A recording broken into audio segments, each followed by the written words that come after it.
ಹೇಗಿದ್ದೀರಾ? ಎಲ್ಲರೂ ಚೆನ್ನಾಗಿದ್ದೀರಾ ಅನ್ಕೊಂಡಿದ್ದೀನಿ. ಸೊ ಮತ್ತೊಂದು ಹೊಸ ಬ್ಲಾಗಿಗೆ ಎಲ್ಲರಿಗೂ ಸ್ವಾಗತ. ಇದೊಂದು ಸಿಂಪಲ್ ಸಾಂಬಾರ್ ರೆಸಿಪಿ ಆಗಿರುತ್ತೆ ಈ ಬ್ಲಾಗು. ಸೊ ಎಲ್ಲರ ಮನೇಲಿ ಇದು ಕಾಮನ್ ಆಗಿ ಮಾಡ್ತಾನೆ ಇರ್ತೀವಿ, ಕಡಲೆಕಾಳು ಸಾಂಬಾರು. ಸೊ ನಮ್ಮ ಮನೇಲಿ ಹೇಗೆ ಮಾಡ್ತೀವಿ ಅಂತ ಈ ಬ್ಲಾಗಲ್ಲಿ ನಿಮಗೆ ತೋರಿಸ್ತೀವಿ. ಸೊ ಬ್ಯಾಚುಲರ್ಸ್ಗೆ ಹಾಗೆ ಈಗ ತಾನೇ ಬಿಗಿನರ್ಸ್ ಇರ್ತಾರಲ್ಲ, ಸೊ ಅವ್ರು ಕಲೀಲಿಕ್ಕೆ ಇದೊಂದು ಸಿಂಪಲ್ ರೆಸಿಪಿ. ಸೊ ಹೇಗೆ ಮಾಡೋದು ಅಂತ ತೋರಿಸ್ತೀವಿ, ಬನ್ನಿ. ಹೇಗ್ ಮಾಡೋದು ಅಂತ ತೋರಿಸ್ತೀನಿ, ಬನ್ನಿ. ಕಡ್ಲೆಕಾಳು ನೆನ್ಸಿರೋದಿದು.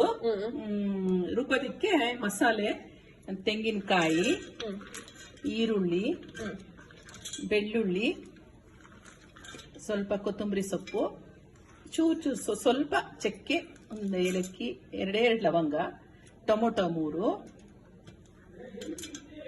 ಸಾಂಬಾರ್ ಪುಡಿ, ಖಾರದ ಪುಡಿ.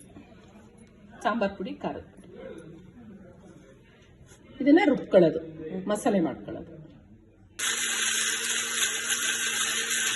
ಇಟ್ಕೊಂಡಿದ್ದೀನಿ.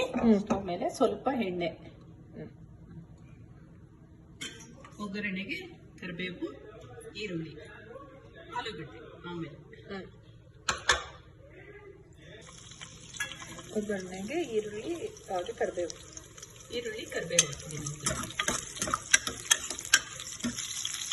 ಕಡ್ಲೆಕಾಳು ಹಾಕ್ತಾ ಇದ್ದೀನಿ, ನಾಟಿ ಕಡ್ಲೆಕಾಳು.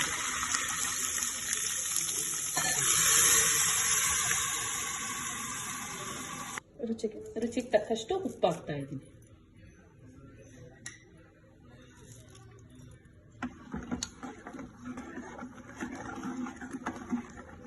ಆಲೂಗಡ್ಡೆ ತೊಳೆದು ಸಿಪ್ಪೆ ತೆಗೆದ್ಬಿಟ್ಟು ತೊಳೆದು ಇಟ್ಕೊಂಡಿದ್ದೀನಿ. ಆಲೂಗಡ್ಡೆ 2 ಹಾಕ್ತೀನಿ. 1 ವಿಸಿಲ್ ಆದ್ರೆ ಆಯ್ತು.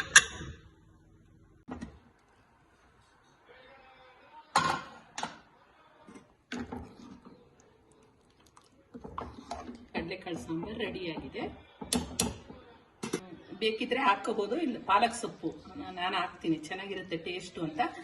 ಬೇಕಿದ್ರೆ ನೀವು ಹಾಕೋಬಹುದು, ಇಲ್ಲಾಂದ್ರೆ ಇಷ್ಟಕ್ಕೆ ಬಿಟ್ಕೋಬಹುದು. ತೊಳೆದು ಇಟ್ಕೊಂಡಿದ್ದೀನಿ.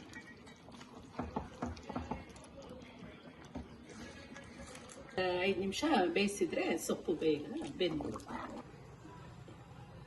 ಪಾಲಕ್ ಸೊಪ್ಪು ನಿಮ್ಗೆ ಇಷ್ಟ ಇದ್ರೆ ಹಾಕೋಬಹುದು, ಇಲ್ಲಾಂದ್ರೆ ಹಾಗೇನೆ ಊಟ ಮಾಡ್ಬೋದು. ನಾನು ಹಾಕಿದ್ದೀನಿ ಅಷ್ಟೇ. 5 ನಿಮಿಷ ಸಾಂಬಾರ್ ರೆಡಿ ಆಗುತ್ತೆ. ಕಡಲೆಕಾಳು ಸಾಂಬಾರ್ ರೆಡಿ. ಈಸಿಯಾಗಿ ಸುಲಭವಾಗಿ ಮಾಡ್ಕೋಬಹುದು.